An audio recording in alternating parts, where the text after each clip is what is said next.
Hello, everyone, and welcome back to more NYChampionships. We're in the NA Qualifier in our second series today, which is going to be Sector V, as we've come to learn, not Sector 5. Going to be going against the Void Boys. And in game number 1, Sector V had a strong start. Then it seemed a bit hesitant there. It looked like maybe potential for Void Boys to kind of regroup a bit. Maybe a bit too many throws coming out from Van on Storm, but in the end, they got what they needed done, and they're going to be walking away with the first game win. Anything we should expect out of Game 2, maybe from Void Boys to try to get this to a Game 3 stretch, Merlini? Stronger lanes, I think. Stronger lanes, stronger draft.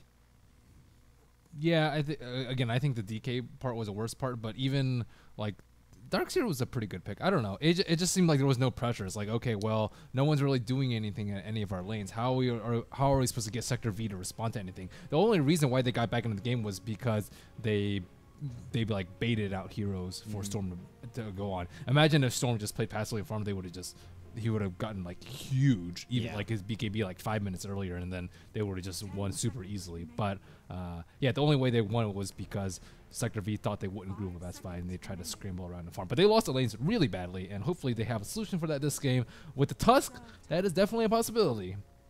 All right. So Tusk start. Good aggressive. Does leave. I like his voice. I should probably put him as my announcer. Can you do the Tusk again? Not really. Come on, dude. Tusk. Lena. That's it? Tusky. Dang. I don't know. I don't really know his lines. Tusk. I can't do it much either. He has a really like deep voice. It's kind of cool. I like him. I can appreciate a good deep voice. He's also like a really high skill cap hero.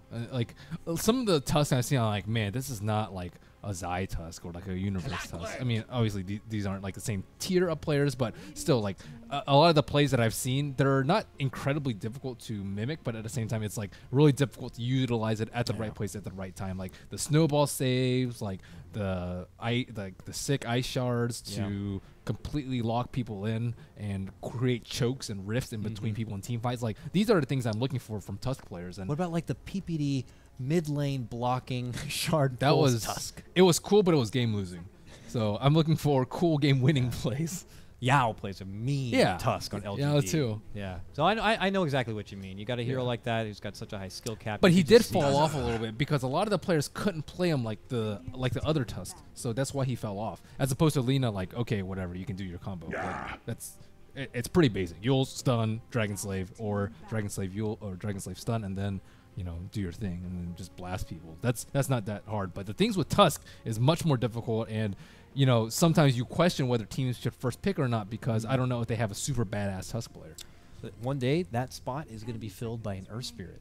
It's going to be Earth Spirit, and it's going to be who can play that? Yeah. Go ahead and get it out. The common Earth Spirit. Oh, the hero's OP. Yeah, we get it, everyone. He's got a lot of tools, but you cannot deny the fact that hero has a high skill cap, and no one's been playing him, so they're going to be like, oh, shit, he's in captain's mode now. Let's start playing him. Jerax. And they're reaching out to Jerax. Yeah. And he's like, guys, I got a team already. So he becomes that prime offlane position. I mean, Clockwork would just get phased out of the game entirely. His pull is such bullcrap. It's really, I mean, it's hard to rework a hero entirely, but I would agree the pull is just what makes it so freaking good. They raised his mana. You do have to work with the limitation of the stones. You can't flash farm the same way you can with all the other spirits. So, it is what it is. We'll probably see him one day in the future. It might come to a point where it's like we got to throw him in there and just see what the hell's wrong with him and then fix him from there. We'll see. The year is 21-15. We'll see. I hope I never see But he could take over that type priority spot of your Clockwork, of your Tusk in the off lane, and be that new high skill cap hero that teams reach out for to play. The same sense that you're talking about with the Tusk. Anyways, right back on track. I prefer the term super badass. Super badass. I'll take it. You look like a badass. I mean, that's why I love playing the hero. I feel like such a badass. Like, boom, boom. Kick that guy up on the cliff. Boom, we're over here. Stun. 4-man stun. Boom. Everyone cries. Clear teammate out of a combo. Yeah. Oh, magnetize that was so much work. Oh, you got cogged? Pull. Pull on you. If you want to be really dirty, pull Glimmer Cape. Never going to see him again. And kick him out. It's pretty disgusting. Or just turn him into a rock. Oh, that's so good. If you can get Blink Ags, yeah, you blink in, you save anyone from any trouble. I mean, you can, ruin someone's full ultimate or BKB just by kick him out, or you're trying to jump into a base, you blink in, turn him into stone, kick him out from their base, and you kill that person instead. Dude, that guy's hilarious. He's pretty fun to watch. I won't deny that. Yeah, it's flashy. It's okay. not, I mean, Lesh is okay. Anyways, We got to talk about this let's game. get back on. I mean, there hasn't been really anything too exciting. Dazzle's here. a support that hasn't been favored in the series that we've seen today, but he's still very good. And I think with Tusk and Dazzle, they're far more likely to play aggressively in the off lane. And that is something that we haven't seen at all today. I don't think we saw any aggro tries or even dual tries when it's all the rage. It's also really rewarding. Like if you can dominate their safe laner and have a watch in the other two lanes, that game becomes so much easier to win. Do you think they even attempt to go with like an Undying here and really have fun in that offlane setup? Yeah, dude, here? why not? I mean, roll forward. That's a heal bomb setup. Tombstone. Dude, Tusk Undying is super legit, and it's also really difficult to deal with. I mean, we kind of saw it because they had like a super strong tri lane with the Winter Wyvern and the Silencer and the Luna, but like generally it's like pretty hard. So now we see Tusk, Dazzle, Shadow Fiend looks like a, that's minus armor, synergy, etc., etc. Yeah, a lot of physical damage too. Yeah, someone who can make the stacks for your Shadow Fiend on the side. I mean, the Grave versus Lina is also really good. Like you can't get over that, as well as of course just a ton of AoE damage with the Requiem. It's good against even Winter's Curse. It's pretty obvious who the focal point of the Winter's Curse is. So as long as you're not caught in it, that's a good shallow grave target. Yeah. A big problem though is Lina. He doesn't dump on Shadow Fiend in mid, but he pressures him pretty hard, I would say. Not like amazingly hard because it's a Radiant Shadow Fiend, but it's still pressure. And if you have again the wraparound Winter Wyvern from the Radiant side Ancients, like Shadow Fiend is in a lot of trouble. So that's always something to look out for. No one does it though, man. No one does Nico it. does it so well, but no one else is like, they're a bit hesitant. I mean, you have to have a pretty hard 5 support with the Wyvern, I would feel, because usually whenever I went back myself and wanted to watch how he did it, and it's like he would usually get like boots first and stuff, So you have to have a pretty selfless secondary support to allow him to get like something like boots where you can get the quick jump. Dude, this is the dream setup for the Undying. Yes, this is do it, Void boys. So it's pretty obvious what the game plan lane setup could be here for Void Boys, with anticipation of a safe laner to come up still. Sector V see that. How do you appropriately respond? I mean, you do have a Phantom Lancer who's pretty good against Undying to deal with the tomb. Yes, but not if you get wrecked in lane. They have the potential to get wrecked in lane right now. How can they help with that, though? I think they still need to get their secondary support to help, who's like really good at being like. I mean, I think Winter Wyvern's already pretty good. Both Winter Wyvern and Phantom Lancer are pretty good at preventing people from dying. But the problem is they can't secure Phantom Lancer's farm against this lane. Like, because every time he comes up, he's just going to get whacked with Tusk and Undying and get hit with a support Lina. Support Lina. Yeah. We have flipped the script on you fools. We're going Dire side Templar Assassin. Dire side Templar is pretty good for Shadow Fiend, so I don't know what Void Boys is going to do about it. But regardless, they should still pressure the Phantom Lancer, I think, with a dual lane. But what actually deals well with TA? Phantom Lancer, I think, deals pretty well. Shadow Fiend, it's rough. It has to be a really good Shadow Fiend. Rip works good with the refraction, right? Does it instantly bring it down if you do the rip on it? I forget. I think about dealing with the refraction, obviously, is probably something. Poison Touch is really good. Poison Touch is good. Yeah. A Jakiro, like liquid. Requiem is really good. Jakiro is really good, yeah. But I don't think that's something they need to reach for now. They need to get Eurocopter is good. They need another safe support. Lane. Yeah. Oh, sorry, they need a safe lane carry. Safe lane core. And someone who probably needs to bring something like more, maybe a bit more armor, more utility. I mean, I guess they don't need even more armor. They already have Dazzle and Shadow Fiend. Sven. Slardar, dude. Oh, they could also go for Sven. Sven's actually pretty good for Phantom Lancer. But at the same time, you don't really... It's a lot of melee, too, though. The only Shadow Fiend is your range DPS. It's really good. I mean, don't you want 3 melee, though, versus Winter Wyvern? Everyone get cursed? Everyone get cursed? Everyone do good damage? You don't want the God Can you imagine Sven getting caught in a Winter's Curse? Boom! His whole team is dead. That would be terrible. They have damage mitigation, man. That's true. Enough, though? I mean, does Cleave ignore the mitigation, or no? I don't know. I don't want to touch that. Yeah, it's straight damage reduction. So the Cleave would not factor in the damage reduction from a Winter's Curse, right? I think it would. I think he just flat 70% damage reduction. Okay. Oh, okay. Just one of those things you don't see very often. The It's science of like Dota. It's armor that doesn't. Oh, yeah. So Luna is pretty good. You want a lot of magic damage to deal with the Winter Wyvern. The only problem is if she has a bad start, then she might feed against a TA, but at the same time, like, there's no way that they can pressure her early. I mean, unless this Clock is, again, a super badass Clockwork player, but it's really hard to pressure that lane as a solo Clockwork. So most of your efforts are going to be trying to stave off the Tusk Undying and hope that your TA owns a Shadow Fiend and hope that Clockwork washes against Luna so you can win all 3 of your lanes. That's the goal if you're Sector V. Yeah. 5. Now, if they can withstand the early onslaught of what should be a pretty tough laning phase. Well, for it Void depends. I don't know if Dazzle's going to go up there or not. Like, I think it's very risky for Luna to solo against a Clock. It's doable, but I think only if you get help from a support, like in levels 1 and 2, and then if Dazzle rotates up top, that becomes increasingly difficult for Phantom Lancer to deal with. Oh, they're actually going aggressive. Van's going off to the off lane, and Clockwork's going top. So that's already one way to deal with the pressure, is to just... But we already have everyone from Void Boys also going bottom. So yeah, they're going to clash early. They're going to get a bit of info from everyone, and we'll have to see if there's going to be a quick flip around This here. is spicy, dude. There's like, oh, we got to double aggro against them. We gotta flip the aggro to the bottom instead and go up top. That's pretty common, though. Yeah. Like, I like that play from Sector V. It wasn't really... I didn't really expect them to do it, but it's a great way to handle the Tusk Undying. You limit the Undying's potential by constantly forcing him to switch lanes. Again, his timeline is like 1 to 15, so the more time he's like running around, switching in between lanes, the less time he has to actually win the game for the team. All right, so before action does break out, welcome again, folks, to the NYChampionships. This is the North America Qualifier here. We're in our 2nd series of this qualifier, and Void Boys going toe-to-toe against Sector V. Sector V did already pull out a Game 1 victory here. Another one here would close this out and send Void Boys packing. That's right, it's not double elimination. You got to get the 1 series win to move on forward. And only going to be 4 teams to make it through the qualifiers. 1 from US, 1 from Southeast Asia, 1 from China, 1 from... So they pull the audible. The Luna actually spotted out the Phantom Lancer on bottom. I'm still not sure why Phantom Lancer showed himself, but it's a pretty big deal that he did, because now the Undying, who would usually be top, is all the way on the bottom lane already. So that's a big waste, because he'd have to wait like 20, 30 more seconds for his TP scroll, and then he'd be down 100 gold and all this other stuff that wouldn't be that great for him. But because Van showed, again, I don't exactly know why he did, but the fact is that he did. They're able to make this play, and now it's a 3-on-3 situation with this. I don't exactly. He's just like, I got Arctic Burn, let's go! He's going right for Shanks here, did level up the heal. And the second Arctic Burn ends, they're like, we got to get back. So they decide to step back and away here, but this is a very scary Do you see Lena's HP? She has has 416 max HP. Like, you're in That's with a the decay, rough spot. mind you, but yeah, and there's going to be more coming. Did she get hit with the other one? No. So she was able to sidestep that, but he is already up to, what, 3 decay charges already. Yep. We got wands here. You guys got to pick up some magic wands here if you're Sector V at this point.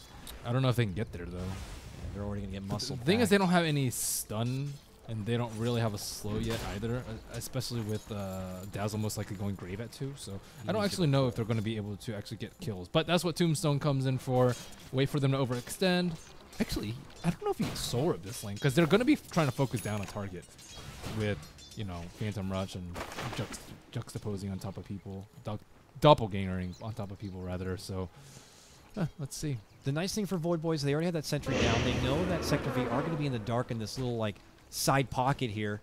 So they don't know if the Undying is going to be waiting on the side of the Dazzle, or if they're going to be stepping back and working with the pulls, which Dazzle's doing now. Okay, he's level 2. He's going to get his own bit of levels here. Does he go right for the Grave? He's going to hold the point for now, obviously. Yeah, I think the Grave is best. I think, if you need a Tombstone, though. So here we go. Level 1 Tombstone. I expect it to be level 2 pretty soon. How is... They smoked. Ooh. They got the rune, and they're going mid lane. They know, though. They didn't see anyone at the rune. Oh, they probably... Rune's gone, and they have the ward dead. Okay, Shanks is going to have to go into the Grave. It looks like he already levels it for now. Gets a heal off, and look at this, whatever. Coming in, and he unleashes the Walking Dead, and it's going to be Mr. Fangay who could go down first. Lena running away. Decay is there in 1. Boom! Got it! That's going to be your first blood. Now they're looking to turn back and get Masoku in exchange, or as a secondary kill. Deny me! Deny me! Not happening. Oh, rejection right there at the end. A beautiful Lucid Beam from Fly right in the face of Roche. Okay, that's what we call a disaster. You smoke under the ward, you get your smoke popped, and then you get double killed. And, I mean...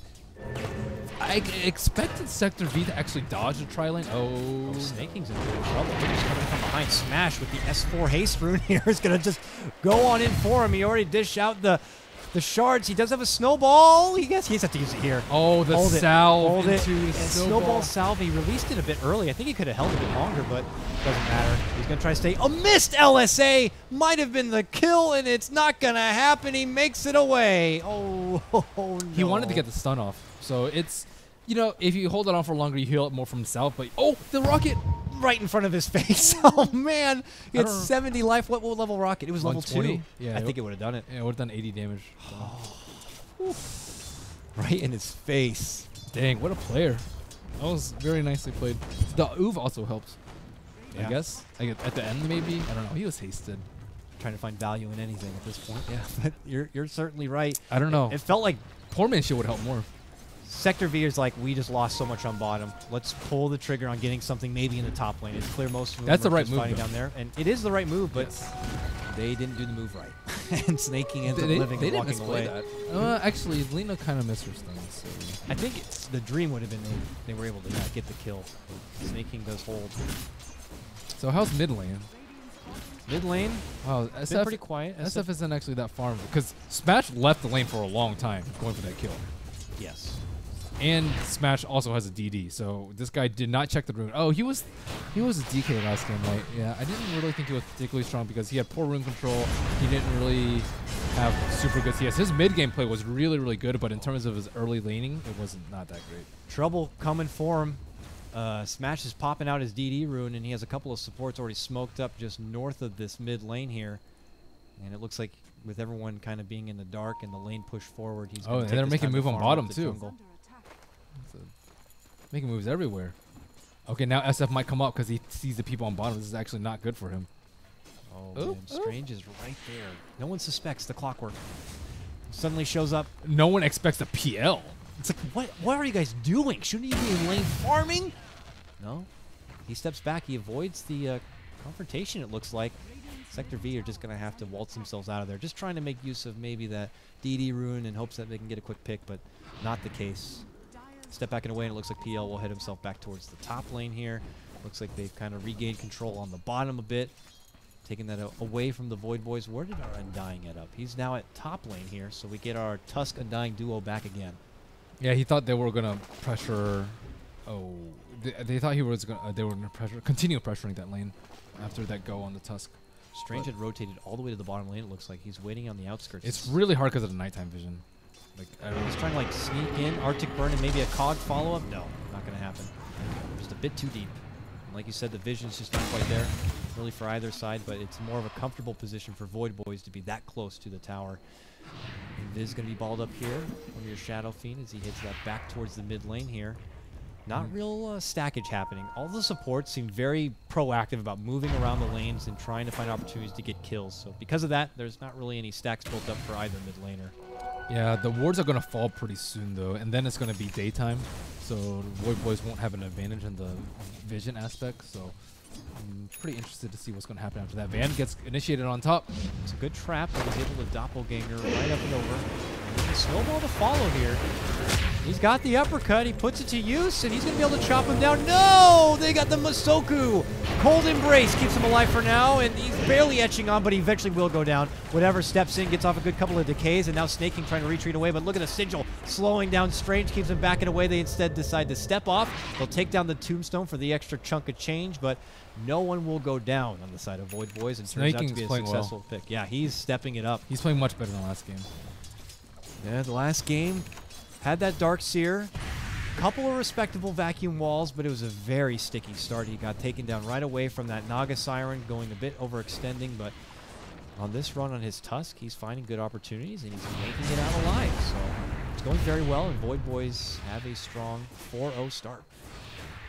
Very strong. Very strong. Well, Shanks has got a couple of sentries here, and he's looking to get back onto the warding path, but ooh, look at these sweet stacks. He's made a couple of them, and he's telling his team, please farm these. That's what I say when I'm stacking for my course. But hopefully they get back. Do you They do get the that extra nicely bit. voice too? Yeah, I'm like, guys, I made like 4 stacks in the jungle. Please take the gold. Top lane, they Van blows can't a farm. bit, but yeah, Like, Van can't Oh, he comfortably doesn't be in have a there. stout. Oh my goodness, I didn't actually notice that he didn't have a stout. Stout helps a lot, He especially. must, really been wagering that the bottom lane would not have had a lot of trouble at the start, or that it wouldn't have been against an aggro setup like it is now. But it is. He needs a pro man shield. Bottom lane, Strange crosses past with Shadow Fiend, who just gets the rune. Quick cog, TP out. Nothing to worry about. But now they know Clockwork is not going to be here in the top lane. Yeah, he doesn't have level 6 anyways. He's only level 4. They're just walking past this tower now. Not letting him have anything easy. Gotta use that tombstone off cooldown. Yeah. They're not doing it yet. They're going to have to wait a little bit longer. Lina is nearby. Smash taking down the mid tower. I don't think that Dazzle can do that much about it. Oh, Masoku gets snowballed in on top. There Walrus it is, punch to and connect. he's dead. Wow, so fast. Not even able to get off a cold embrace to save himself. Snaking going to get healed up a bit here from whatever, but it's not going to be enough. As Smash will rotate, they're able to muscle him down. Now they're looking to go for whatever next, but first Smash has got a tombstone to bring down, so he's going to go for that first. It does get dropped, and now whatever on the chase. He's getting help from Snaking in the grave with the sigil, but decides he cannot engage. He will just simply TP away. They obviously don't have the stun to stop him, so just let him go. But Sector V finally do get themselves on the board with that Snaking takedown. This Clockwork again has been pretty quiet. 0-0-1. He hasn't died, which is good, but at the same time, there's been like so much action that he needs to try and counter it. It's like he's been quiet, but he's been running around a lot, so he has Yes. not been able to get XP. You normally would love for him to have his level 6 by now, but he's still trying to get that. So it's like he's not trying to be quiet, but he hasn't found his voice yet. He's just running around being quiet. He's screaming in the middle of nowhere. If he yells in the woods, we could be able to hear him. Well, no. They do He's have not getting ancient kills. stacks for Templar Assassin. So when you're playing against Templar Assassin, you're worried about her getting early Dezo, her taking a Roche, and then just taking the game from there. That is a very, very common scenario that happens all too often. But luckily, they've been able to prevent a lot of her kills. So she actually doesn't even have any pieces of her Dezo.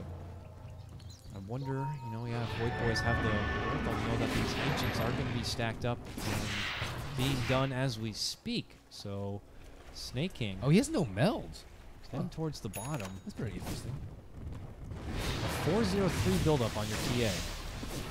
That's new. Yeah, you usually see at least one point multi like dodge stuff, like say cancel a cast on Lucent being from Luna. Or I guess that's pretty much the only thing that you can do, or even like dodge Eclipse, let's say. So it's, the utility's pretty high for only.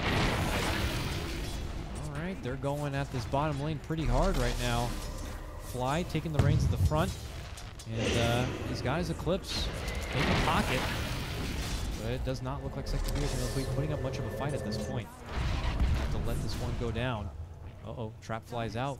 Glyph, they might be able to get an easy Taking deny TP here. top. Oh, nice hook connection on the back line or whatever. Going to get bumped off to the side, but there's an Eclipse, and it's going to just slaughter Stranger.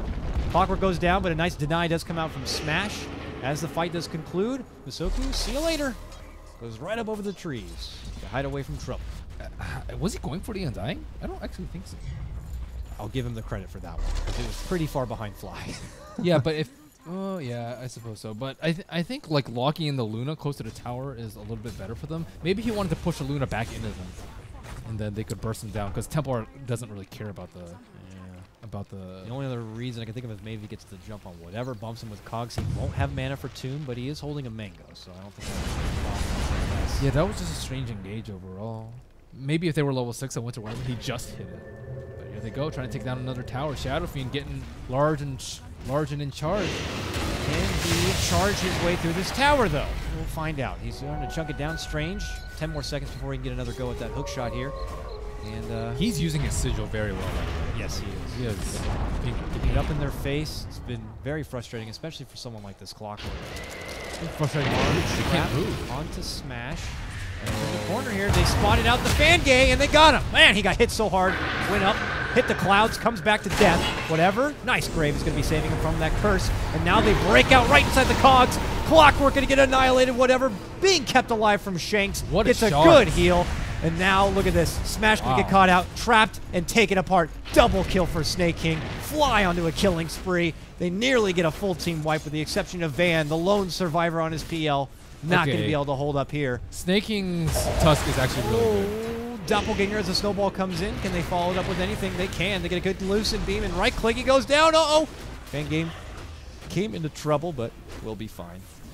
This is a huge Void Boys game. This is a dramatic turn from what we saw in game number 1. Again, this is like almost all snaking though. Like the plays that he's been making, like his scouting, his snowballs, his ice shards placement, although that one was not that great, but most of the other things he's been doing is really, really good. And Tower he's goes down. almost single-handedly dismantling this Sector V team. Feels like the Void Boys are trying to become some Void Men right now. They have definitely evolved their game a bit. 12-1, and they are sporting now past the 10K net worth advantage. XP almost the same. He's a much stronger player than this Strange guy. At least from the 2 games that I've seen Strange. Like, he just hasn't really done anything of note. Like, well, he's a stand-in, Merlini. We got to remember. Yeah. Might have showed up a bit late. We already know Omega Poner is typically their off-laner, and he's a very good one. So, you know, they're making do with what they can. It's just unfortunate for Sector V that they have to, you know, work with the stand-ins. But you could say the same for Void Boys, too. No Pat Soul. Oh, I said Omega Poner, but who's their usual off-laner for Sector V?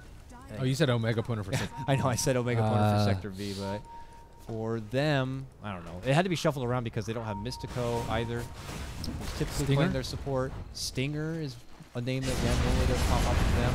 Yeah, Stinger, you're right. Stinger is actually normally on the list and not here. And he's also very good, so.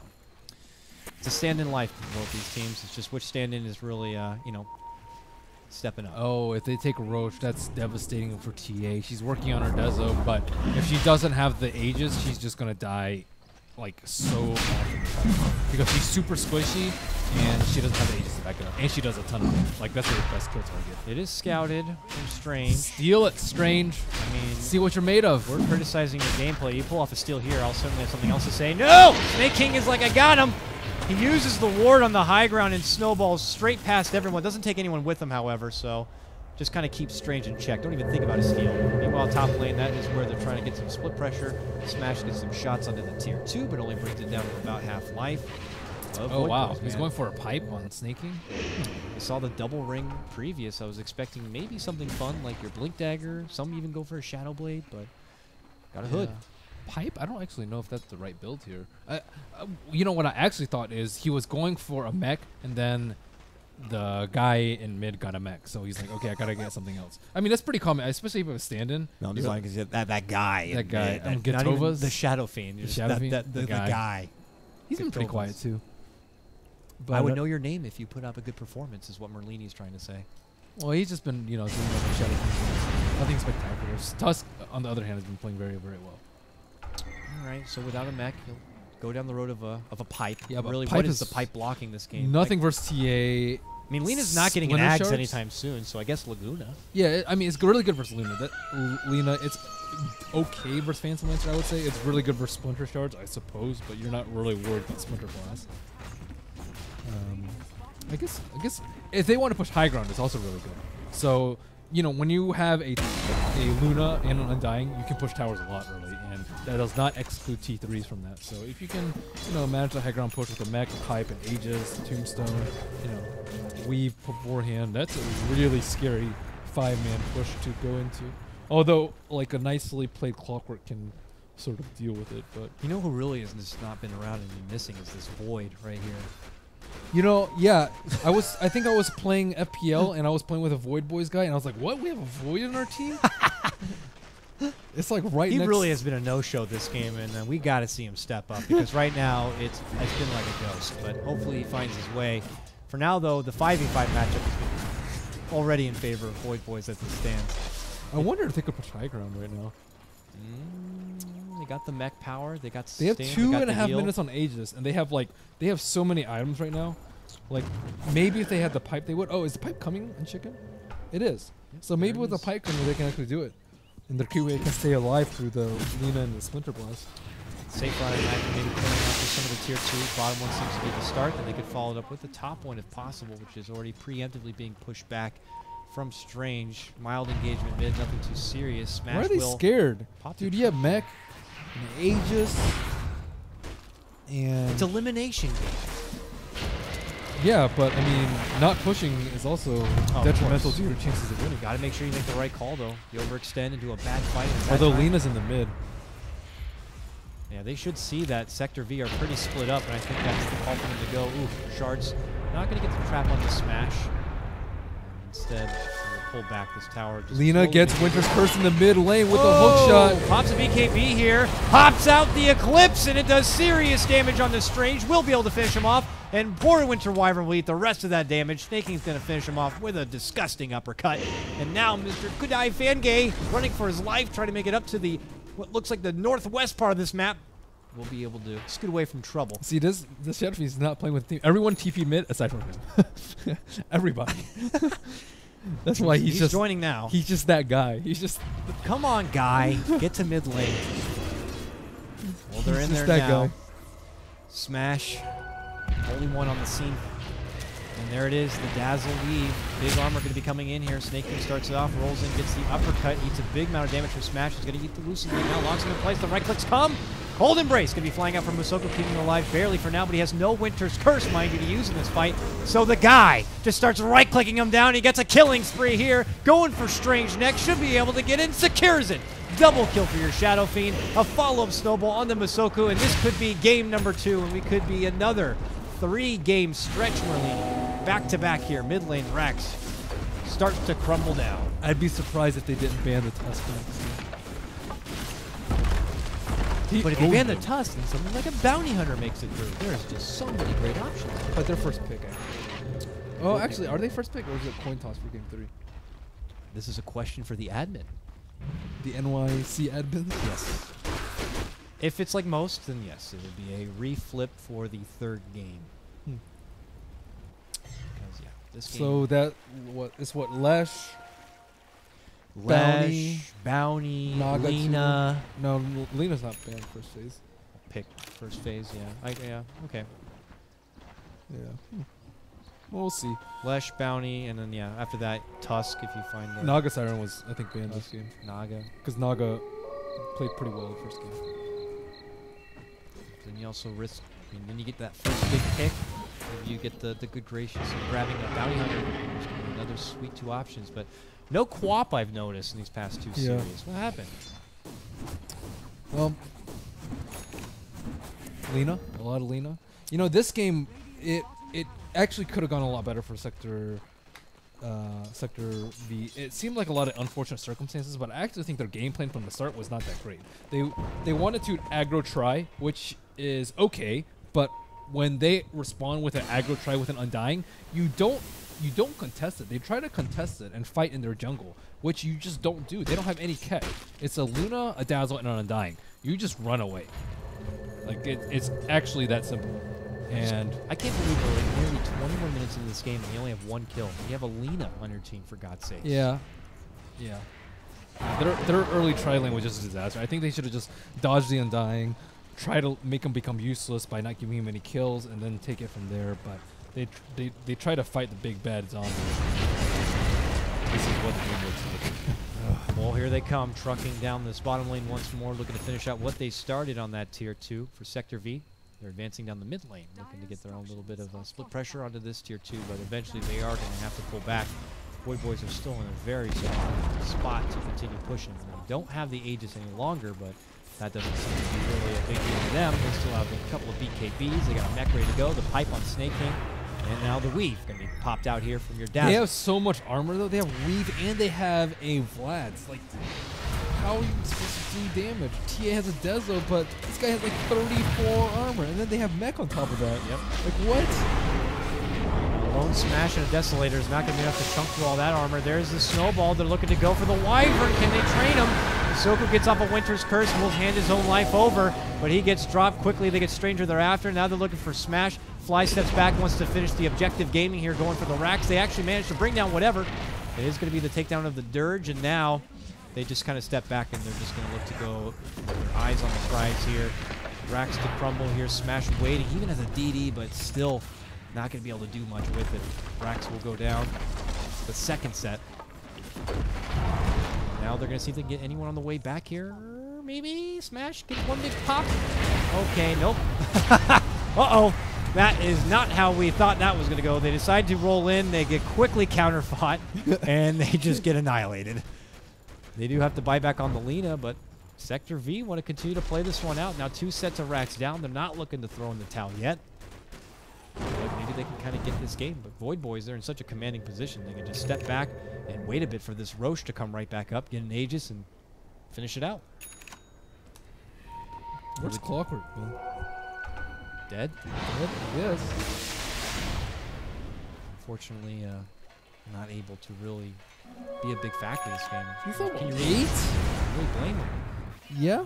Nowhere to really jump in at this point. I mean, well, it's just gone on a bit too far. You got to remember what in the early game he was running around all over the place like he was a position 4 or something. Just Yeah, like, but I'll he had make a gank one-on- happen mid. He had a I'll do here. one-on-one versus Tusk earlier. That's not that bad of a matchup for him. Well, it was as a bad enough matchup where he decided to leave the lane and go elsewhere and do other things. And I think the repercussions are there. They put a lot of value into maybe shutting down that Shadow Fiend mid lane or something. That wasn't the case. They didn't shut down. They didn't do jack with Shadow Fiend. I mean, he did fine. He held his own. Smash did fine as well. I mean, he almost would consider it almost a draw, but you don't want to have to do it was that. a draw. I mean, that's not a win, though, for Smash. They wanted to get it so that he would be dominant there. He'd have a huge Ancient stack. Yeah, to they fall back wanted on. Tusk.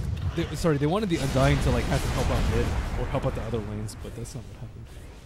Well, I mean, I guess it's what happened because he went bottom at the start, but it's you don't want him to kill your lanes. Yeah, now Tusk has a glimmer. Yep. This is rough. They're moving slow, like it's a slow motion action movie here. Like we're coming for the base. There's no stopping us. Pipe is going to be popped outside the base. Masoku's going to dish up a big Winter's Curse, but it's not going to be very fruitful. Gets a quick grave, pops the BKB. The Dragon gets uppercutted in his ass, and well, he should go down shortly. Desperate will not make it out. Vangay thereafter.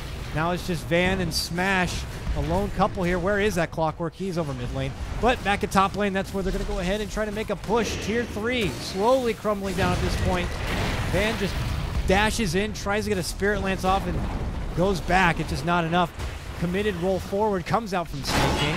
Will get hit in the butt from Smash, but it feels more like a tickle at this point. This seems like it's going to be uncontested Mega. Shadow Fiend just happy to right-click it down. Luna's doing a bit of the same. It goes down. The Megas have been unleashed, and that will be game. Sector V will drop this one. Huge performance from Void Boys, 23-2. They take game number 2, and Merlini, we're going to another 3-game stretch today.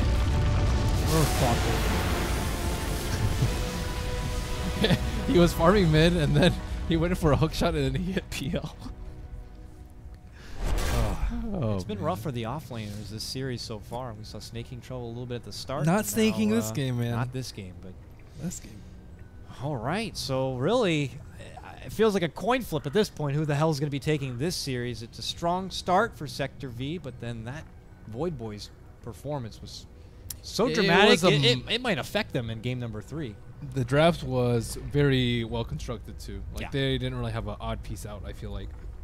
We'll have to see what Sector V decide to do to change things up. We'll have to see who's going to be getting the first pick, and if Tusk is going to have Get to be Stinger put on back. the sidelines. And oh yeah, reach out for some of your normal roster if possible. But with that said, we're going to wrap things up now. Go to a small break. When we return, it's going to be Game 3 of Void Boys going against Sector V. I'm Coddle Guy. That's Merlini here for Beyond the Summit. We'll see you soon.